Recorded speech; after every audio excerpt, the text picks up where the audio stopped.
سال 5 یا 6 هجری خانه پیامبر صلی الله در مدینه غرق نور بود. صدای گریه نوزادی با تلاوت آرام رسول خدا در هم آمیخت. وقتی پیامبر او را در آغوش گرفت، نگاهی به علی علیه السلام و فاطمه صلی الله کرد و گفت: این دختر زینت پدر است. زینب. اذان را در گوش راستش و اقامه را در گوش چپش خواند. او از همان لحظه در آغوش قرآن و وحی بزرگ شد. کودکیش با نگاه مهربان مادر، دستان پرصلابت پدر و بازی‌های شیرین با برادرانش حسن و حسین سپری شد. اما این روزهای آرام زود گذشت. مرگ پیامبر، سپس شهادت مادر، کودکی زینب را به دردی زودرس آغشته کرد. از همان موقع نگاهش عمیق شد. نگاه کسی که زود فهمید دنیا همیشه امن نیست. زینب در نوجوانی با عبدالله بن جعفر، مردی بخشنده و نیکسرشت، ازدواج کرد.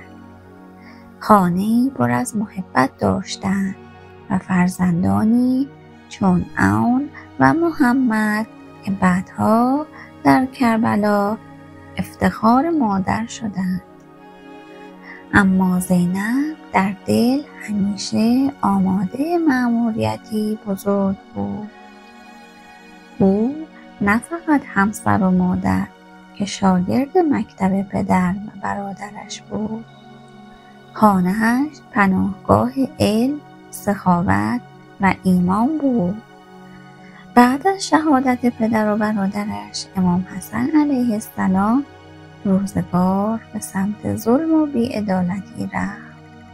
وقتی امام حسین علیه السلام تصمیم گرفت دعوت کوفیان را پاسخ دهد، زینب فهمید این سفر برگشتی ندارد.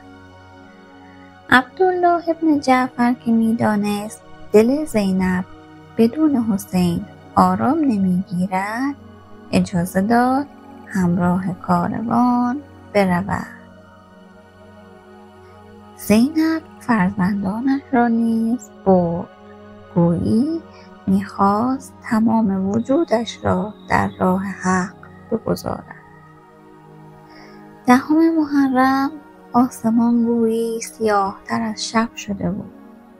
زینب از خیمه‌ها صدای تکبیر، فریاد و ناله میشنید.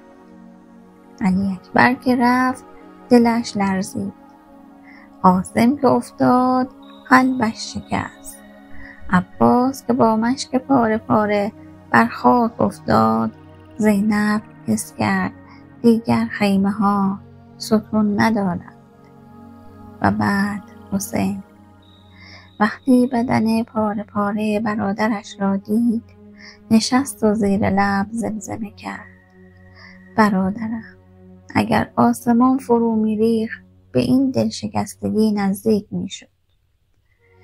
کودکان گریان، زنان داغدار و سرهای بریده بر نیزه.